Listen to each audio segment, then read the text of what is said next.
गलत चीज़ों का नाम नहीं लूँगी। कहाँ से कोठे से उठ के आई हो? नहीं, सॉरी, तुम्हारा हाल तो कोठे वाला ही है। हाँ बेबी, बहुत अच्छी हैं आप कहती हैं कि हम गलत शब्दों का प्रयोग नहीं करेंगे, लेकिन आप कोठे से उठकर आए हो ऐसा शब्दों का प्रयोग करती हो। और तानिया झा तो एक गंदी लड़की है, वो अच्छी नहीं है, उनका काम है सोशल मीडिया पे भागना, लेकिन आप तो अच्छी हैं, आप क्यों सोशल मीडिया पे भाग रही है? और दोस्त, काजल बेबी सोशल मीडिया पे आके कुछ भी बकचोदी पे ले, तानिया झा काजल बेबी को रिप्लाई ना करे, ऐसा कभी हो सकता है क्या? पवन सिंह के पास भी सोने के लिए तुम्हारी शायद घर से कॉल गया था ना, तो पवन सिंह इसलिए तुम लोग को गाली दिया था ना, क्योंकि वो छोटू छलिया की इज्जत करते हैं और उनको पता था कि तुम्हारा रिलेशन छोटू छलिया के साथ है। याद नहीं है कि 6 महीना का छोटू छलिया का बच्चा खत्म की हो? याद नहीं है? भुला गई क्या बेटा? मैडम जी, एगो बात जानना चाहेंगे, वही आप बेबी काजल है ना जो कि फैक्ट्री मालिक के साथ दिल्ली में मैनेज की हैं?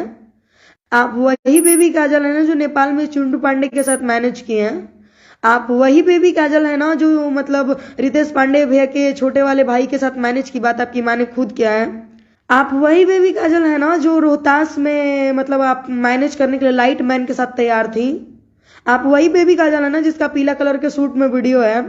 आप सूर्या के पास इसलिए रहती है ना, नहीं तो आपको छोड़ दिया आपका वीडियो वायरल कर दिया जाएगा। अरे थू, तोरी संस्कार कैसी है यार, मुझे ये नहीं समझ में आता है। पांडे संगे मैनेज करबे कैलू, छोटू छलिया भैया संगे मैनेज करबे कैलू, तोरा का लगा था कि तोरा बारे में क्यों कुछ नहीं के जानत? भोजपुरी तोरा से ज्यादा गंदा क्यों नहीं के कैले है? ठीक बा ना? कंपनी मालिक तक के साथ मैनेज करे, थू, लाइट मैन के साथ मैनेज कियो।